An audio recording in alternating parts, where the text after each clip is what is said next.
Mystery Girl. It all began on a beautiful spring morning in the vivid colored crystal in Canada, a peerless little village in the mountains of British Columbia. There was a cafe in the village, a table outside, and on this table sat a young man. He finished his breakfast, drank his coffee, looked up into the blue skies, and left the warm sun on his face. Nicholas was a happy man. The waiter came up his table. "More coffee?" he asked. "Yeah, great," said Nick. He gave the waiter his coffee cup. The waiter looked at the camera on the table. "On vacation?" he said. "Where are you from?" "San Francisco," Nick said. He laughed. "But I'm not on vacation. I'm working. I'm a travel writer.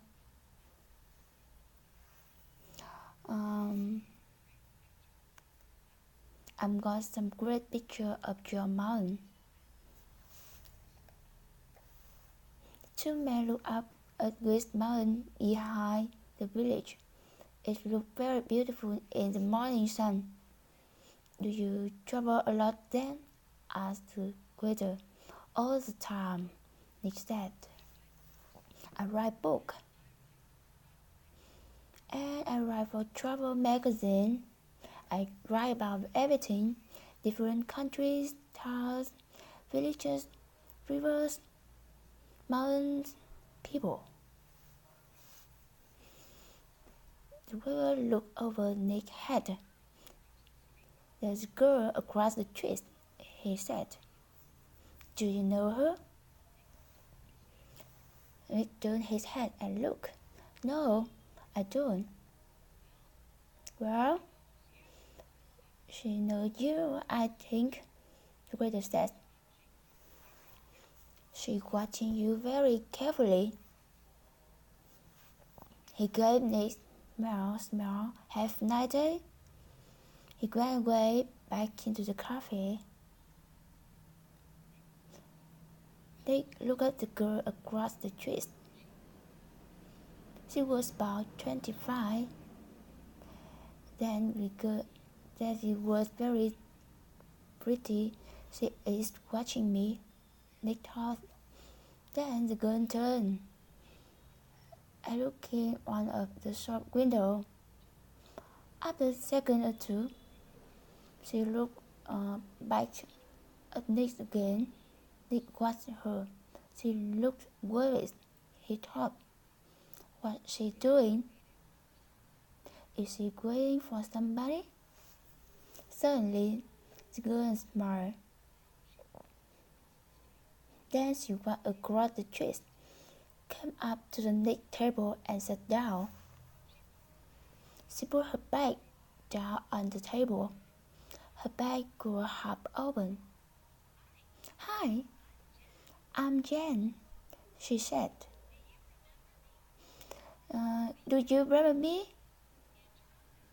We met at a party in Toronto." "Hi, Jen," said Nick. He smiled. "I'm Nick. But we didn't meet at a party in Toronto. I don't go to a party very often and never to Toronto." "Oh," the girl said. But she didn't get up and move away. "Have some coffee," said Nick. The story about the party on Toronto was true, but it was a beautiful country morning, and she was a pretty girl. Maybe it was a party in Boston or New York. The girl laughed. "Okay, maybe it was, and yes, I love some coffee."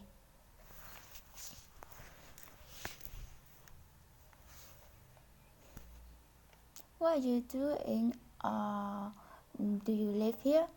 Oh no, she said. I'm just traveling too. What are you doing here? I'm travel writer, Nick said, and writing a book about famous mountains. That's interesting, she said.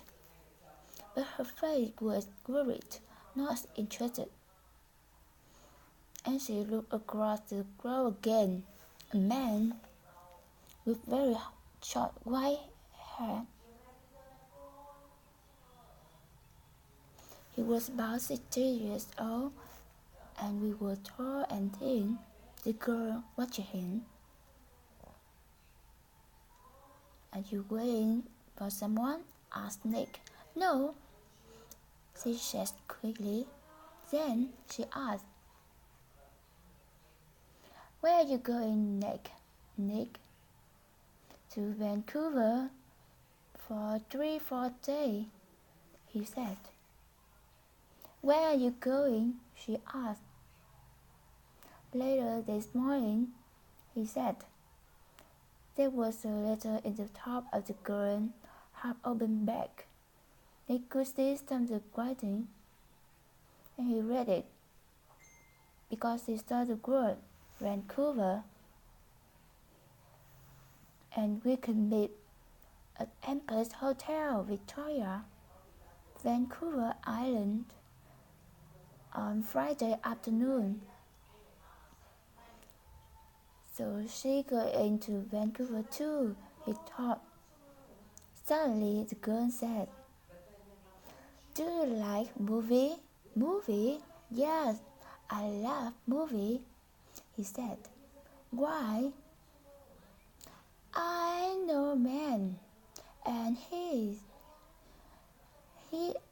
loves movie and going to cinema, she said slowly. People call him Mr. Hollywood. He smiled at Nick. Can I call you Mr. Hollywood too? Nick laughed. Okay, he said. And what can I call you? She smiled again.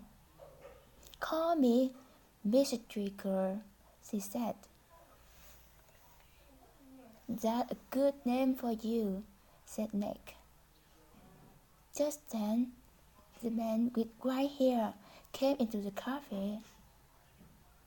He did not look at Nick or the girl, but he sat at the table near them. He asked the table. Then he began to read magazine. The girl looked at the man, then quickly looked away again. Do you know him? Nick asked. No, she said. She finished her coffee quickly and got up. I must go now, she said. Nick stood up too. Night too, he began. But the girl suddenly took his face between her hands and kissed him on the mouth. Drive carefully, Mr. Hollywood. Goodbye, she said, with a big, beautiful smile. Then she turned and walked quick away. Nick sat down again and watched her. He watched down a girl and into a big hotel. Now what? Thought Nick. What that's all about? The man with white hair watched Nick and waited.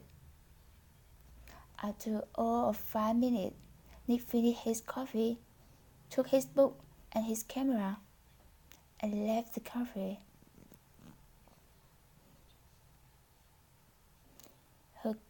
His car was just outside the girl's hotel. and he walked slowly along the street. The man with white hair waited a second, then quick followed Nick. From the window, high up the hotel, the girl looked down into the road. She saw Nick and the man with white hair about 50 yards behind him. Nick got into his car, and the man with white hair walked quickly to a red car across the street. 5 seconds later, Nick drove away in his blue car, and the red car began following him. When the girl saw this, she smiled, then went to put something in her travel bag. Chapter 2. A hand in the back. That evening, in his hotel room in Vancouver, Nick could not stop thinking about the girl, the whistleless cafe. Why did she come and sit with him? She doesn't know him. And that story about party in Toronto was true. But what? And that kiss? It was nice, of course. But why did she do it? Maybe she liked my face. But I'm not going to see again, so it doesn't matter. Forget it. He put some money in his pocket and went down straight to the hotel restaurant. But there was no free table, so he walked down to Garton and found a restaurant there. After dinner, he went for work. Vancouver was a friendly city, and it like walking through Gastown or Chinatown, looking in the shop and watching people. It was nearly dark now, and it's busy time of the evening. There were a lot of cars and a lot of people. After time, Nick began to walk back to his hotel. He came to busy street and waited with a small crowd of people. A tall woman in blue dress stood like him. She turned and smiled at him.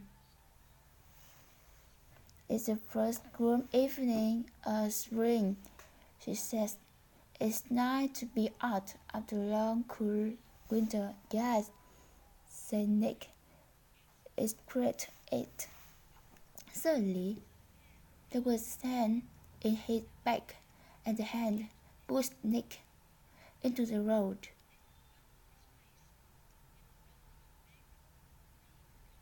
Nick fell on his face and fronted a big green car. People screamed, but green car stopped only inches from Nick's head.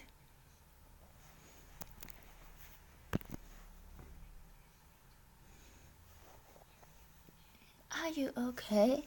What happened? She said.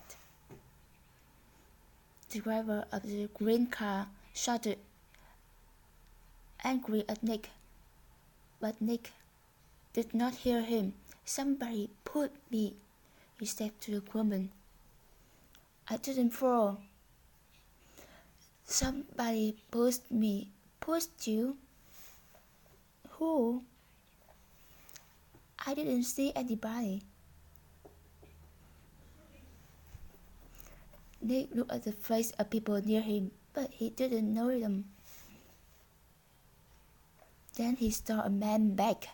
The man was tall and thin, and very short white hair.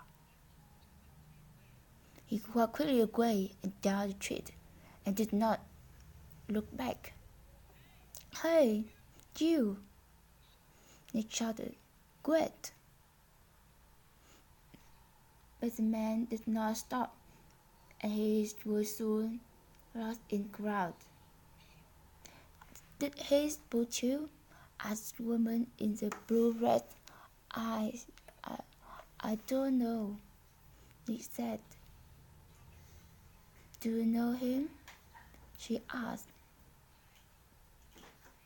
"I don't know his name," Nick said. "But I know that short white hair."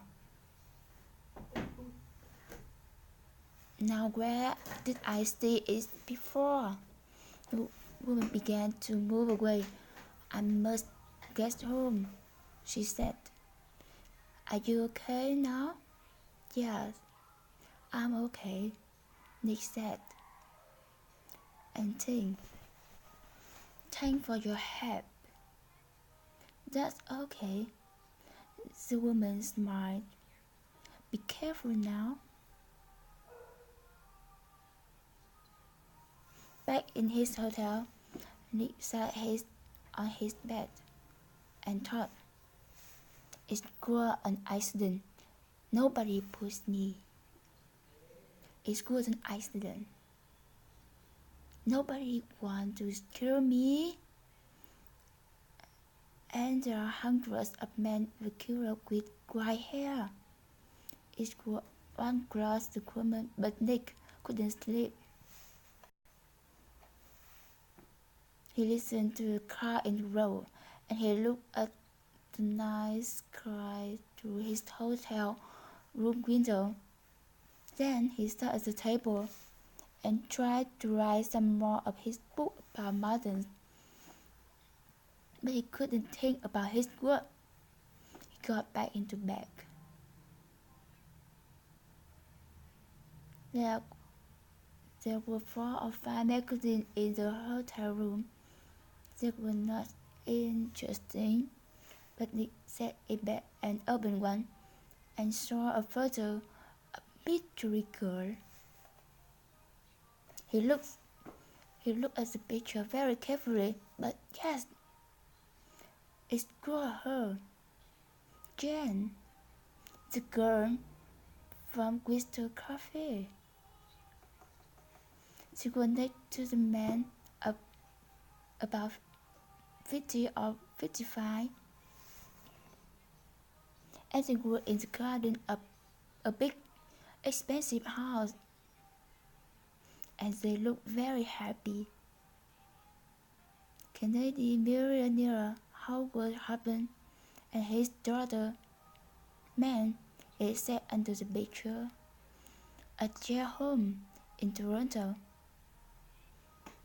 Meg Hutton, not Jane, not Mystery Girl, Meg Hutton, the daughter of millionaire Nick reads it again. Why did she come and sit with me in the cafe at Wheaton? He thought.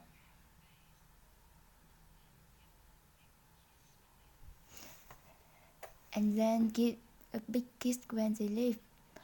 What did she want? He dropped back to the cafe in Witless and girl next to him at the table. Then he remembered something. He remembered a man, a tall, thin man about 60 years old, a man very short, white hair. Nick didn't sleep much that night.